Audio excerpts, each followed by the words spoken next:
Welcome back, my wonderful friends. Now, I believe there's a total of three of you following so far. Now, today's a special day, and I'm excited because I have my new ultrasonic cleaner. And let me show you. Now, I don't just have one, I have two. And so I'm doubling the amount of vinyl I'm able to ultrasonically clean, which is about 150 a day easily now. So, the topic of today is 5 more ways that vinyl sellers are out to get you.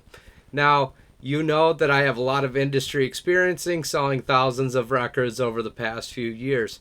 And I've stumbled into a lot of mistakes myself buying vinyl that I get to share with you today.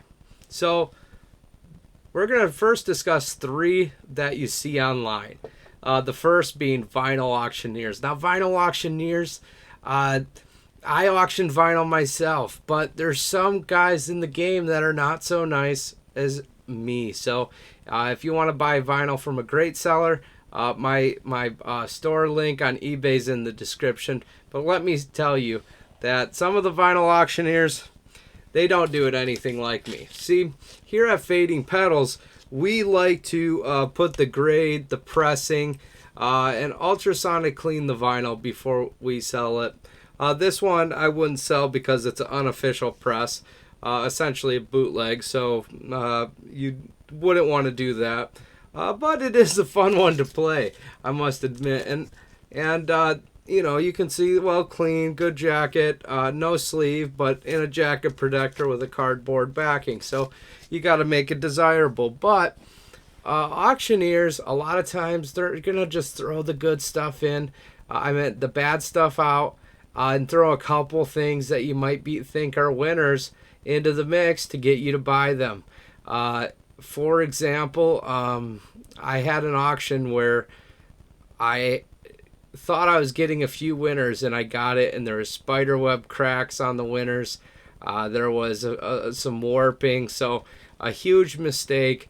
I ended up overpaying for a lot, and of course the auctioneer no returns, and just generally shady. And so there's a few ways you could try to weed out some of these sellers. You could look and see, are they auctioning and selling vinyl just straight up? Because if they're selling vinyl straight up, that means they're taking all the real winners and leaving you with whatever margins they're not taking. So if you see that all their vinyl is over $20 that they're selling, that means that anything under $20 is what they're getting, is what they're auctioning.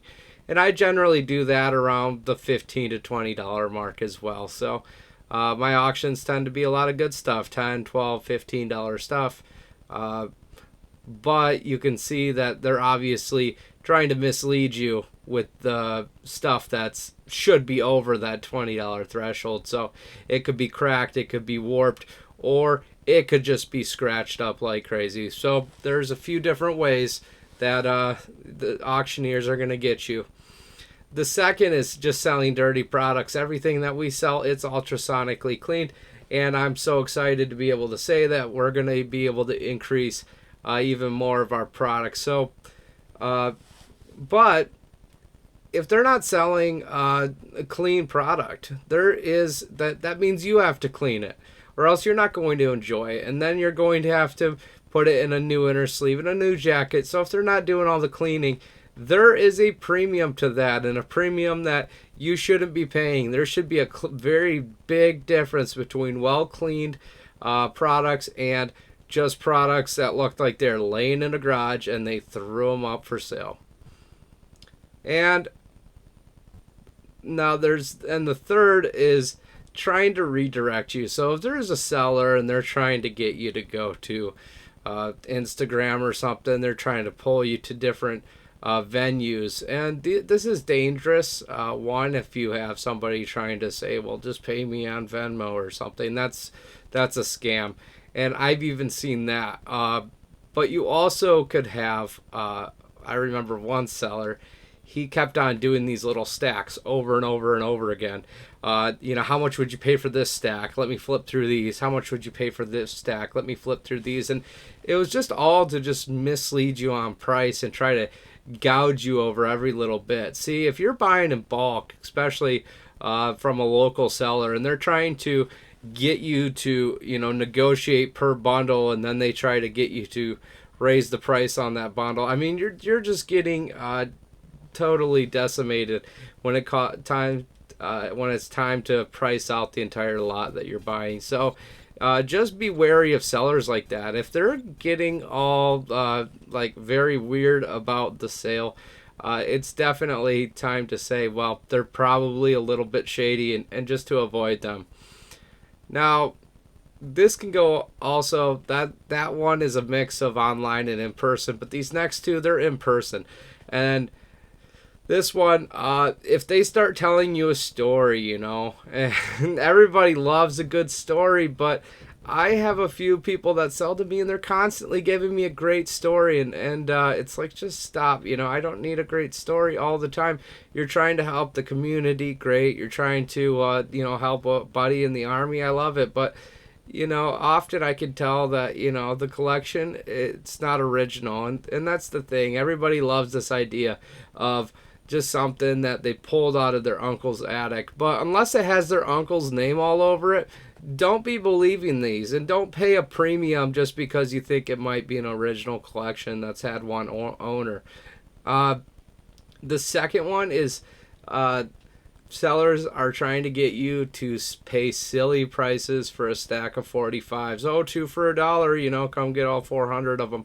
Are you crazy? They're worth 10 for $1. And really, I'd just like to think of 45s and value them. They're like lottery tickets.